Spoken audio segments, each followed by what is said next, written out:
చిన్నోడు పెద్దోడితో ఇలా చెప్తూ ఉంటాడు. నేను సంధ్య గదికి వెళ్ళేసి వస్తానురా, నువ్వు ఇక్కడే కావలిగా ఉండు, ఎవరైనా వస్తే చెప్పు అని చిన్నోడు చెప్తాడు. పెద్దోడు అక్కడే నిలబడి ఉంటాడు. అంతలో శ్రావణి వస్తుంది. అప్పుడే లోపలికి వెళ్ళిన చిన్నోడు సంధ్య చూసి ఇలా అంటుంది, ఏంటి మీ అన్నయ్య చూసిన సంబంధాలు చేసుకుంటాను అని చెప్తున్నావు కదా, వెళ్ళు వెళ్ళు మీ అన్నయ్య చూసిన సంబంధాలు చేసుకోపో అని సంధ్య ఇలా బెదిరిస్తూ ఉంటుంది చిన్నోడిని. అది కాదు సంధ్య, నేను చెప్పేది విను అని చిన్నోడు అంటూ ఉంటాడు. అప్పుడే అను పైకి వస్తూ ఇలా సంధ్య అని చెప్పి గట్టిగా అరుస్తుంది. ఇక సంధ్య ఒక్కసారిగా చిన్నోడు భయపడిపోతారు. బయట ఉన్న పెద్దోడు శ్రావణి వాళ్ళిద్దరూ భయంగా చూస్తూ ఉంటారు. అప్పుడే చిన్నోడు టెన్షన్ పడుతూ ఉంటే సంధ్య ఇలా కింద దూరు అని చెప్పి బెడ్ కిందకి దూరు పిచ్చి చేస్తుంది.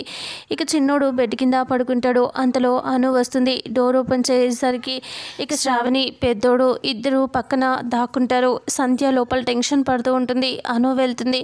వెళ్ళి సంధ్యను చూస్తే సంధ్య కంగారు పడుతూ ఉంటుంది. అను కింద అంతా వెతుకుతూ ఉంటుంది. అంతలో ఆర్య చిన్నోడా పెద్దోడా అని అనుకుంటూ ఆర్య కూడా పైకి వస్తూ ఉంటాడు.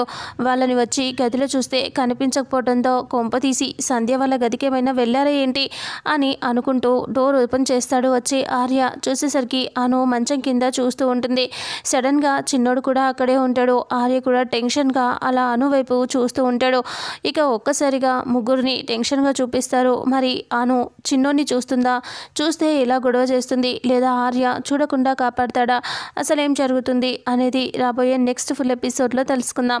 వీడియోని చూసిన ప్రతి ఒక్కరూ వీడియోని లైక్ చేయండి, షేర్ చేయండి, కామెంట్ చేయండి. అలాగే మన ఛానల్లో మరిన్ని అప్డేట్స్ కోసం ఛానల్ని సబ్స్క్రైబ్ చేసుకోండి. Thank you so much.